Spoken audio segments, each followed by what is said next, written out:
Hi,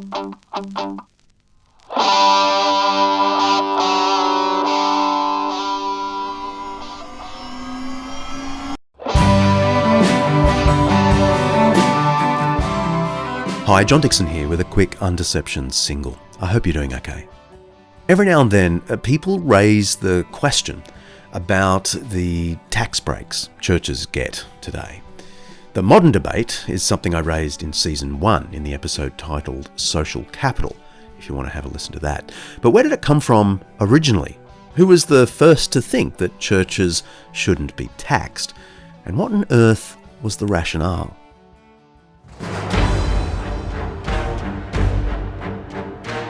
At the very beginning of the 4th century, 303 to be precise, the Roman government launched what historians still call the Great Persecution. Church buildings were destroyed, any scriptures that were found were burned, and those who didn't offer sacrifices to the pagan gods, the Christians in other words, were killed. It was 8 long years of devastation. But then suddenly, in the year 312, Christians woke up to the news that the most powerful man in the world, Constantine the Great, wanted to follow Jesus. That story probably deserves its own episode, but one of the rapid decisions Constantine made was to give the church tax relief.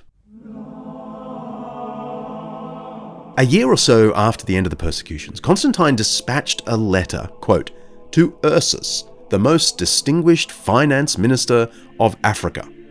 It advised that 3,000 follies, that's the equivalent of 6,000 days' wages, was about to be delivered to the province to cover the expenses of the clergy. This region, Carthage and surrounds in North Africa, had been particularly hard hit in the persecutions, so this may have been welfare or disaster relief, even restitution for damages, rather than a cash bonus for the emperor's favourite religion. The state didn't pay the stipends of clergy until much later, as they still do in Norway, by the way, bizarrely.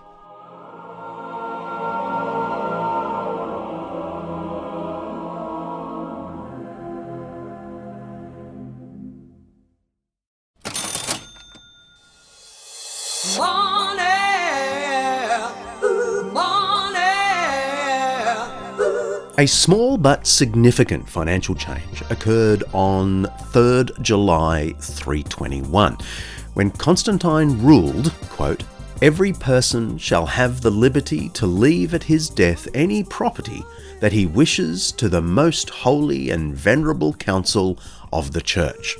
This law, allowing untaxed bequests to churches, a thing already permitted for other corporations, would eventually have a huge impact on the church's ability to be self-sufficient and more.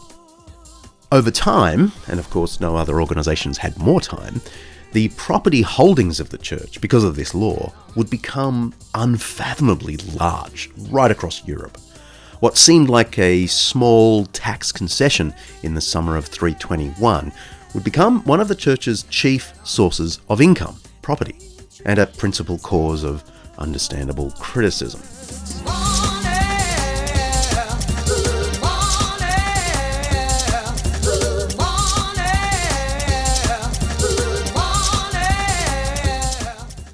Another financial benefit was the clergy's exemption from what were called public offices. Many middle-class citizens of the empire were required to perform government services of various kinds. We might think of this as a form of taxation.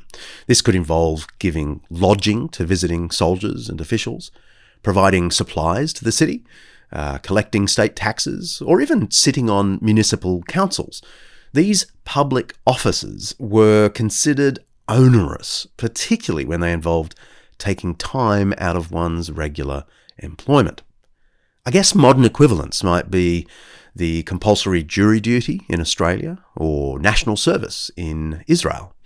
France recently announced that all 16-year-olds must do a month of service training, in things like first aid and so on, after which they're going to be encouraged to do 3 months of volunteering for the public good. I like it. In any case, in the spring of 313, just 6 months after the emperor's conversion, Constantine wrote to the proconsul of Africa ordering that the clergy of the province should, quote, be kept absolutely free from all the public offices, for when they render supreme service to the deity, it seems that they confer incalculable benefit on the affairs of the state.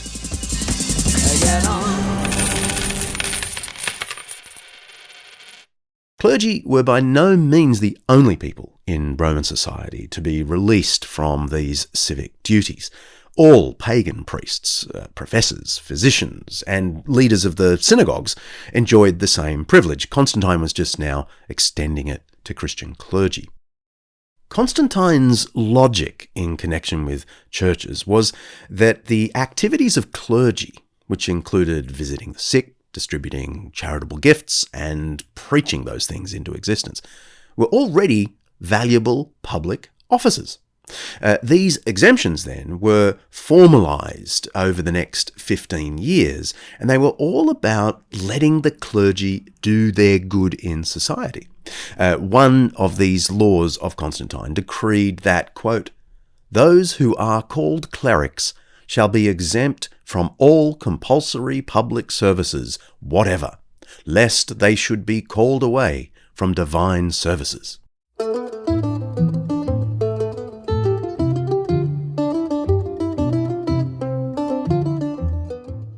There was a brilliant catch in these laws benefiting the clergy.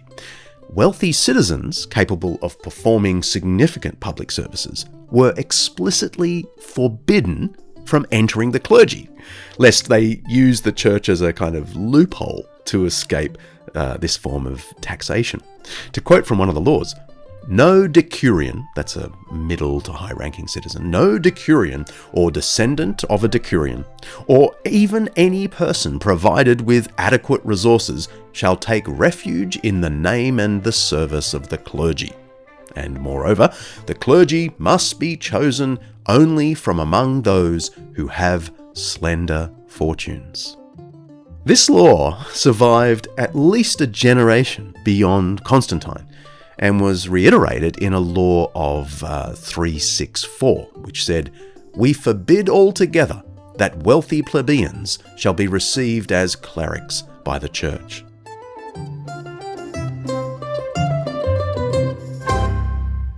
In this period, Roman law still had a pretty patronising view of the church and of the clergy. Princeton's Peter Brown says, the imperial laws made clear that the bishops and clergy received their privileges not only because they prayed for the empire, but also because they looked after the poor. The bishops and clergy were privileged precisely because they were not expected to be the equals of the rich. Times would eventually change, and maybe I'll deal with that on another day.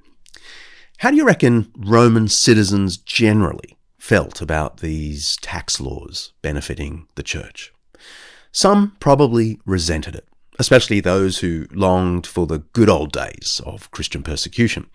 They saw the admission of the church into respectable society as a kind of betrayal of traditional Roman ideals.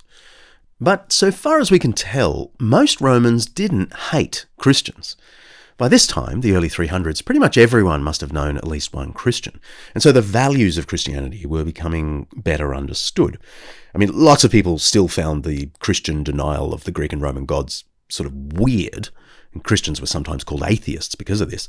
But the general population increasingly saw the church as a harmless civic association, a unique blend of religious cult, welfare union, and a philosophical society.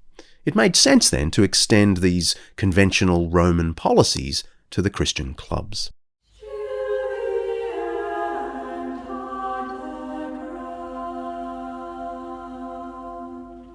One of Constantine's laws reveals the rationale for giving churches the privileges enjoyed by these other imperial associations. Legislation dated 1st of June 329, 15 years after the emperor's conversion, ratifies the policy I mentioned earlier, forbidding wealthy people from ever becoming clergy. In so doing, the law makes this clear distinction between the role of the rich and the role of the church. Let me quote it. The wealthy must assume secular obligations through their taxes and public offices, and the poor must be supported by the wealth of the churches. There it is. Well-to-do citizens should attend to matters of state, but the Christians should get on with looking after the poor. The church was granted tax-free status in the 4th century because it was the empire's principal charity arm. It's a law that is still on the books in almost every Western country.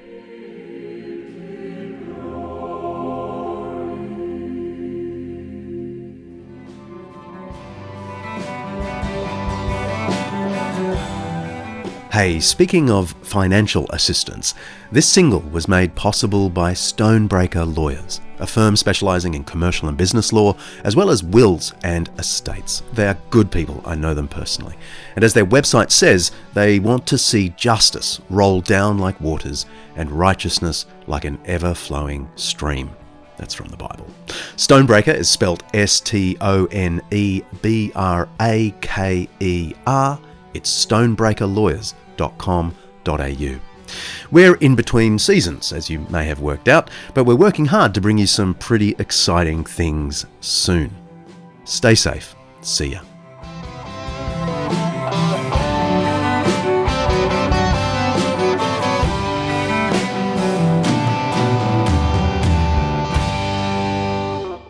You've been listening to the Eternity Podcast Network.